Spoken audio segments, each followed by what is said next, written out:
ಮಾಜಿ ಸಚಿವ ವಿ ಸೋಮಣ್ಣ ಈ ಬಾರಿ ತುಮಕೂರು ಲೋಕಸಭಾ ಕ್ಷೇತ್ರದಿಂದ ಸ್ಪರ್ಧೆ ಮಾಡಬೇಕು ಎನ್ನುವಂತ ತೀರ್ಮಾನವನ್ನ ಮಾಡಿಕೊಂಡಿದ್ದಾರೆ. ಹೀಗಾಗಿ ಟಿಕೆಟ್ಗಾಗಿ ಸಾಕಷ್ಟು ಕಸರತ್ತನ್ನ ನಡೆಸ್ತಾ ಇದ್ದಾರೆ. ಆದರೆ ತುಮಕೂರಿನಲ್ಲಿ ಸೋಮಣ್ಣ ವಿರುದ್ಧ ಕೂಗು ಹೆಚ್ಚಾಗಿದೆ. ಮಾಧುಸ್ವಾಮಿ ಪರಮೇಶ್ ಬಳಿಕ ಈಗ ಮತ್ತೊಂದು ಕಿಡಿ ಆಕ್ರೋಶ ಕೂಡ ವ್ಯಕ್ತವಾಗ್ತಾ ಇದೆ. ಸೋಮಣ್ಣರ ವಿರುದ್ಧ ಬಿಜೆಪಿ ವಕ್ತಾರ ಚಂದ್ರಶೇಖರ್ ಆಕ್ಷೇಪವನ್ನು ವ್ಯಕ್ತಪಡಿಸಿದ್ದಾರೆ. ನಾನು ಕೂಡ ತುಮಕೂರು ಲೋಕಸಭಾ ಕ್ಷೇತ್ರದ ಟಿಕೆಟ್ ಆಕಾಂಕ್ಷಿ ಅಂತ ಹೇಳಿಕೆಯನ್ನು ಕೊಟ್ಟಿದ್ದಾರೆ. ಕಳೆದ ಬಾರಿ ಟಿಕೆಟ್ ಕೊಡೋದಾಗಿ ವರಿಷ್ಠರು ಹೇಳಿದ್ರು, ಆದರೆ ಕೊಟ್ಟಿರಲಿಲ್ಲ. ಈ ಬಾರಿ ಟಿಕೆಟ್ ನನಗೆ ಸಿಗೋದು 100ಕ್ಕೆ 100 ಅಂತ ನಾನು ಭಾವಿಸಿದ್ದೇನೆ. ನನಗೇ ಟಿಕೆಟ್ ಫೈನಲ್ ಆಗಲಿದೆ ಅಂತ ಹೇಳಿ ಚಂದ್ರಶೇಖರ್ ಹೇಳಿಕೆಯನ್ನು ಕೊಟ್ಟಿದ್ದಾರೆ. ಎರಡು ಕಾರಣ ಇದಕ್ಕೆ. ಒಂದು, ಖಾಲಿ ಇದೆ, ಹಾಗಾಗಿ ಯಾರ್ಯಾರಿಗೆ ಅರ್ಹತೆ ಇರ್ತಕ್ಕಂಥ ಎಲ್ಲರೂ ಪ್ರಯತ್ನ ಮಾಡ್ತಾರೆ, ಅದ್ರಲ್ಲಿ ತಪ್ಪು ಅಲ್ಲ. ಎರಡನೇದು, ಗೆಲ್ತಕ್ಕಂಥ ಕ್ಷೇತ್ರ, ಹಾಗಾಗಿ ಆಕಾಂಕ್ಷಿಗಳ ಸ್ಪರ್ಧೆ ಕೂಡ ಜಾಸ್ತಿ ಇದೆ. ತುಂಬ ಶಕ್ತಿಶಾಲಿಯಾಗಿರೋದ್ರಿಂದ ಬಿಜೆಪಿ ಅನೇಕ ನಾಯಕರುಗಳಿಗೆ ಗೆಲ್ತಕ್ಕಂಥ ಶಕ್ತಿ ಇದೆ, ಸಾಮರ್ಥ್ಯ ಇರ್ತಕ್ಕಂಥ ಕಾರಣದಿಂದ ತುಮಕೂರು ಜಿಲ್ಲೆಯಲ್ಲಿ ಅತಿ ಹೆಚ್ಚು ಒಂದು ಇದಿದೆ. ಮತ್ತು ಸೋಮಣ್ಣರ ವಿಚಾರವಾಗಿ ಮಾತಾಡಬೇಕಾದ್ರೆ, ಒಬ್ಬ ಪಕ್ಷದ ನಿಷ್ಠಾವಂತ ಕಾರ್ಯಕರ್ತನಾಗಿ ಎಲ್ಲ ನಾಯಕರುಗಳನ್ನ, ಎಲ್ಲ ಕಾರ್ಯಕರ್ತರುಗಳನ್ನ ನಾನು ಗೌರವ ಕೊಡ್ತೇನೆ.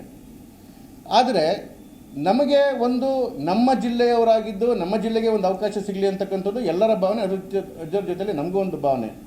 ಜೊತೆಗೆ ನಾನೇನು ಇಲ್ಲಿ ಊರಿನಲ್ಲಿ ಒಡಲಾಟಗಳು ಮಾಡ್ತೇನೆ, ಹಳ್ಳಿಗಳ ಜೊತೆ ಓಡಾಡ್ತಾ ಇರ್ತೇನೆ, ಅಲ್ಲಿ ಒಂದು ಭಾವನೆ ಇದೆ ನನಗೆ. ದುಂಡಾಯಿಂದ ತುರುವೇಕೆರೆ ದುಂಡಾಯಿಂದ ನಮ್ಮ ಮನೆಗೆ ಒಂದು ಗುಂಪು ಬಂದಿತ್ತು. ಅವರು ಹೇಳ್ತಾ ಇದ್ದಿದ್ದು, ಯಾವ ವ್ಯಕ್ತಿ ಯಡಿಯೂರಪ್ಪನವ್ರನ್ನ ವಾಮಾಗೋಚರವಾಗಿ ಬೈತಾರೆ, ಯಾವ ವ್ಯಕ್ತಿ ಮತ್ತು ಅವನ ಮಕ್ಕಳು ವಿಜಯೇಂದ್ರ ಅವ್ರನ್ನ ವಾಮಾಗೋಚರವಾಗಿ ಬೈತಾರೆ, ಕನಿಷ್ಠವಾದ ಗೌರವವನ್ನು ಕೊಡೋದಿಲ್ಲ, ಇವತ್ತು ಕೂಡ ಬದಲಾಗದೇ ಇರ್ತಕ್ಕಂಥವ್ರು ನಮ್ಮ ಜಿಲ್ಲೆಗೆ ಬೇಕಾ ಇರ್ತಕ್ಕಂಥ ಒಂದು ಪ್ರಶ್ನೆ ಆಗಿದೆ. ಒಂದು ನೋಡಿ, ಯಡಿಯೂರಪ್ಪನವರ ಅಥವಾ ವಿಜಯೇಂದ್ರವರ ಇತಿಹಾಸವೇ ನೋಡ್ಕೊಂಬನ್ನಿ, ಒಂದೇ ಒಂದು ಮಾತು ಅವರು ಬೇರೆಯವ್ರ ಬಗ್ಗೆ ಮಾತಾಡಿಲ್ಲ. ಆದರೆ ಇವರು ಪದೇ ಪದೇ ಪದೇ ಪದೇ ಪದೇ ಪದೇ ಯಡಿಯೂರಪ್ಪರನ್ನ ಹೀಳಿಸ್ತಕ್ಕಂಥ ಮತ್ತು ವಿಜಯೇಂದ್ರ ಅವ್ರನ್ನ ಹೀಳಿಸ್ತಕ್ಕಂಥ ಮಾತುಗಳನ್ನ ನಿರಂತರವಾಗಿ ಆಡ್ಕೊಂಬಂದರು. ಅವರ ಕುಟುಂಬದವರು ಕೂಡ ಆಡ್ಕೊಂಬಂದರು.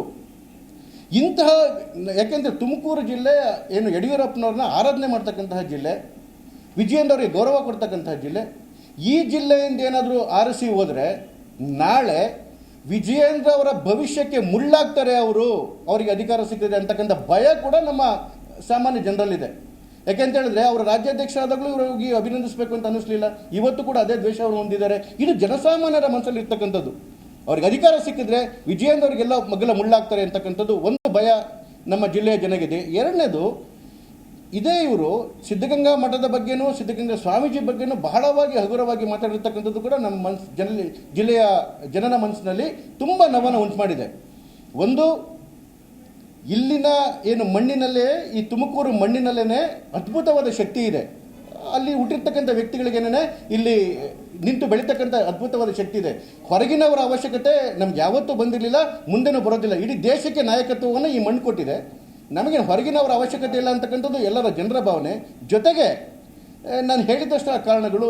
ಇನ್ನೊಂದು ನೋಡಿ, ನಾನು ಕಳೆದ ಬಾರಿ ಲೋಕಸಭಾ ಚುನಾವಣೆಗೆ ಪ್ರಯತ್ನ ಮಾಡಿದ್ದೆ, ಈ ಬಾರಿ ಕೂಡ ಪ್ರಯತ್ನ ಮಾಡ್ತೇನೆ. ಮುಂದೆ ನನ್ನ ಜೀವನ ಇರೋವರೆಗೂ ತುಮಕೂರೇ ನನ್ನ ಮಾತೃಭೂಮಿ, ನನ್ನ ಕರ್ಮಭೂಮಿ. ಈ ಮಾತನ್ನು ಬೇರೆಯವ್ರು ಹೇಳ್ತಾರಾ? ಅಂದರೆ ಇವತ್ತೇನೋ ಇಲ್ಲಿ ಬರ್ತಾರೆ, ಗೆಲ್ತಾರೆ, ಇನ್ನು 6 ತಿಂಗಳು 1 ವರ್ಷಕ್ಕೂ ಸರ್ಕಾರ ಬಿದ್ದೋಗುತ್ತೆ ಅಂತಕ್ಕಂಥ ಸೂಚನೆ ಇದೆ. ಸರ್ಕಾರ ಬಿದ್ದಾಗ ಮತ್ತೆ ವಿಧಾನಸಭೆಗೆಲ್ಲ ಹೋಗಿ ನಿಲ್ತಾರೆ. ಜಿ ಕನ್ನಡ ನ್ಯೂಸ್ ಈಗ ನಿಮ್ಮ ಮನೆಯಲ್ಲೇ ನೋಡಿ. ಎಲ್ಲ ಕೇಬಲ್ಗಳಲ್ಲಿ ಈಗ ಲಭ್ಯ. Sun direct 292, Jio TV 1334, U digital 162, city cable 51, GTPL 17, Abhishek cables 821, rock line telecommunication 51, Shri Basaveshwara number 60, Vinayaka digital number 53, in digital number 896ರಲ್ಲಿ. ನಿಮ್ಮಿಸ್ತದ ಜಿ ಕನ್ನಡ ನ್ಯೂಸ್ ನೋಡಿ ಆನಂದಿಸಿ.